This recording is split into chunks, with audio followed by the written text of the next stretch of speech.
Professionalism under pressure. A United Airlines pilot's confrontation with Newark ATC, a recent incident involving a United Airlines Boeing 787-10 approaching Newark Liberty International Airport, EWR, has highlighted a striking breakdown in cockpit professionalism and radio discipline. What began as a verbal confrontation by a United captain toward an air traffic controller ended with a series of communication errors from the flight crew that tested the patience of the tower controller.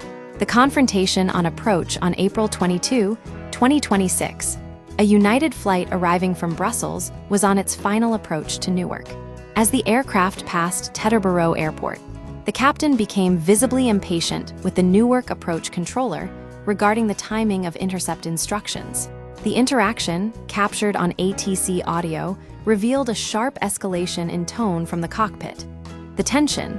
When the controller requested a few seconds to finalize the vector, the captain responded with sarcasm, asking for a manager's phone number. The mockery. After receiving speed instructions, the captain remarked, "I thought you know what you are doing." In aviation, such outbursts are highly irregular.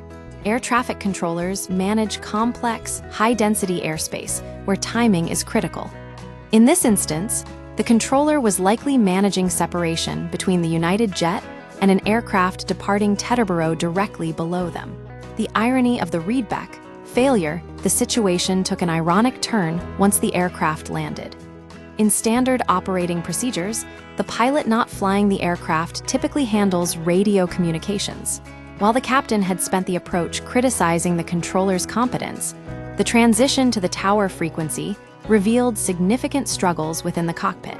Once on the ground, the first officer took over radio duties, but struggled to perform basic, mandatory readbacks, the process where a pilot repeats an instruction to confirm they understood it correctly. Why readbacks matter? In aviation, a readback is not a formality. It is a critical safety redundancy. It ensures that the pilot and controller are on the same page regarding runway crossings and holding points, preventing runway incursions, one of the most dangerous types of ground accidents. The interaction with the Newark tower controller became a grueling test of patience. The first officer failed to include all necessary details in the initial readback. The controller repeatedly corrected the pilot to ensure the instruction was fully understood. The pilot responded with affirmative rather than repeating the specific instruction, a major breach of standard phraseology.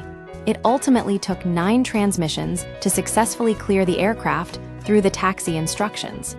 Professionalism versus friction, the contrast between the two parties was stark. While the United captain was preoccupied with complaining about unprofessionalism, the tower controller demonstrated remarkable composure. Despite being insulted on approach and facing repetitive, incorrect communications on the ground, the controller remained calm and insisted on strict adherence to safety protocols. This incident raises questions about cockpit resource management, CRM, whether the captain's irritability was a reaction to his co-pilot's performance or simply a lapse in temperament. The result was a breakdown in the disciplined communication required for safe flight operations.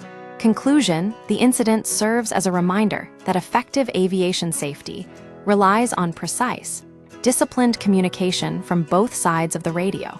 While the captain sought to challenge the controller's authority, it was the flight crew's own inability to follow standard radio protocols that created the most significant operational friction.